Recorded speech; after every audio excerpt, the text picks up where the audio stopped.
Kejari Goa akhirnya menetapkan 3 tersangka korupsi dana JKN RSUD Syekh Yusuf Goa, Sulawesi Selatan. DimensiTVnews.com.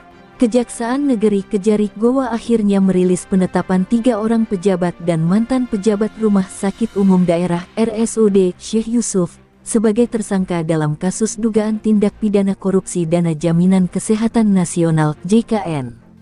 Usai press release yang disampaikan langsung oleh Kepala Kejaksaan Negeri Goa, Muhammad Ihsan, di Aula Kejari Goa, ketiganya langsung digiring masuk ke mobil tahanan Kejaksaan Negeri Goa, Senin, tanggal 8 September tahun 2025.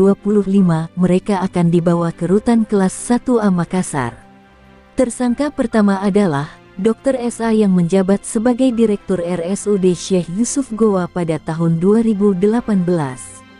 Kedua, Dr. US yang saat ini menjabat sebagai Direktur RSUD Syekh Yusuf, tetapi pada saat tindak pidana korupsi dilakukan, ia adalah pengelola dana JKN dan Wakil Direktur Pelayanan. Dan ketiga, Dr. SU yang juga bertindak sebagai pengelola dana JKN.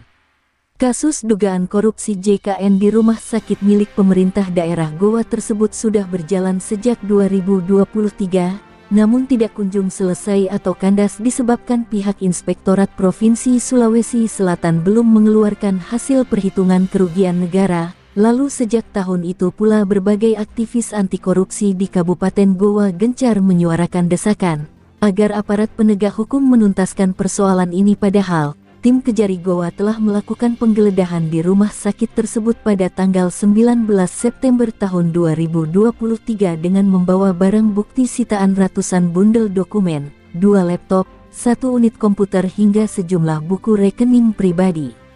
Selain itu, penyidik Kejari Goa telah memeriksa sebanyak 40 orang saksi dalam perkara ini termasuk direktur rumah sakit yang masih aktif, mantan direktur serta sejumlah pejabatnya berkaitan kasus dugaan korupsi penggunaan anggaran negara program JKN sejak 2018 Juni tahun 2023 dengan total kerugian negara dalam kasus korupsi ini sebanyak 3,3 miliar rupiah.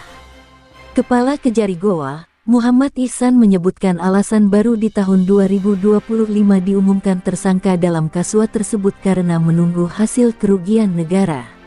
Kita baru terima perhitungan kerugian negara 4 hari lalu. Jadi baru bisa diumumkan, ucapnya saat press release di hadapan sejumlah awak media. Liputan, Arfah Adha Mansur, mengabarkan untuk DimensiTVnews.com. Inspirasi membangun daerah.